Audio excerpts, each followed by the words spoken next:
কোন দেশগুলোতে কোন ধরনের দেশে আসলে এন্টারপ্রেনারশিপ ফ্লারিশ করে, যে এন্টারপ্রেনারশিপ হয়, অনেক ব্যবসা করতেছে মানুষজন, ইনস্টিটিউশন ফর্ম করতেছে, এরকম টাইপের আর কি। মানে যদিও পলিসি, তারপরে হচ্ছে আপনার ফাইন্যান্স, এই জিনিসগুলো অনেক ইম্পর্টেন্ট যে আপনার এই বিজনেস হবে কি হবে না, কিন্তু মোর ইম্পর্টেন্ট হচ্ছে নরমেটিভ কনটেক্সট অফ দি সোসাইটি, মানে সোসাইটির নর্মটা কিরকম, এটার উপর অনেক অনেক উনি অনেক ইম্পর্টেন্স দিয়েছে।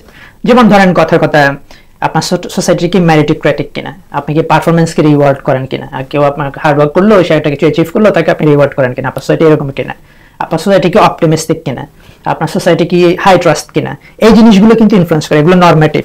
কেন ইম্পর্টেন্ট হাই পারফরমেন্স? ধরেন একজন ফাউন্ডার তো আসলে অনেক হার্ডওয়ার্ক করে, এই হার্ডওয়ার্কের এগেনস্ট তো সে কিছু চায়, কিন্তু আমাদের সোসাইটিতে তো আসলে ওভাবে স্ট্রাকচার্ড না।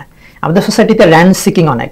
আপনি যদি আমাদের ধরেন মানে চাকরির যে প্যাটার্নটা, এটা দেখলে আপনি বুঝবেন যে আমাদের এখানে আমরা এমন একটা স্ট্রাকচার তৈরি করেছি, পলিসি এবং পলিটিক্যাল স্ট্রাকচার, যেখানে আপনি পারফরমেন্সকে আসলে, অথবা ধরেন কেউ খুবই ম্যারিটোক্রেটিক সেই টপে যাবে, এইটা আসলে আনলাইকলি আর কি, মর আনলাইকলি দেন দি আর কি। তো ওই কালচারাল নর্মগুলো কিন্তু আপনার একটা ইম্পর্টেন্ট ফ্যাক্টর। একটা হচ্ছে যেমন অপটিমিজম, আমরা কিন্তু খুবই প্যাসিমিস্টিক, এটা পলিটিক্যালি আমরা প্যাসিমিস্টিক, আমরা অন্য মানুষের সম্পর্কে আমাদের ধারণা হচ্ছে সবসময় এই লোকটা মনে হয় চুরি করবে, এবং হচ্ছে এই লোকটা মনে হয় বদ, অথবা এরকম আর কি। আমাদের মানে সোসাইটি হিসেবে আমরা লো ট্রাস্ট, আমরা ধরেন আমি আরেকজনকে যে 10 টাকা দিব আমাকে ট্রাস্ট করি না।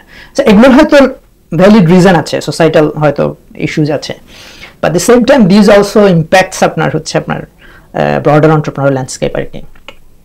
এখন এগুলোই কিন্তু আপনার এই যে আমাদের কালচারাল কনটেক্সটটা, এটাকে আপনি দেখবেন যে এটাই কিন্তু আমাদের পলিসি থিঙ্কিং গুলোকে ইনফ্লুয়েন্স করে।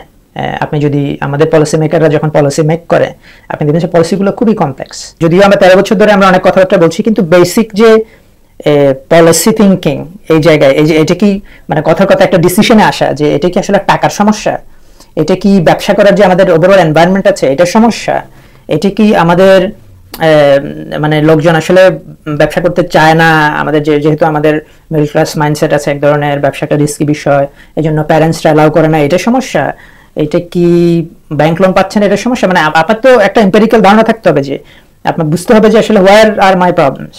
তো ওই জায়গায় ওভাবে কিন্তু আমরা অপারেট করছি না।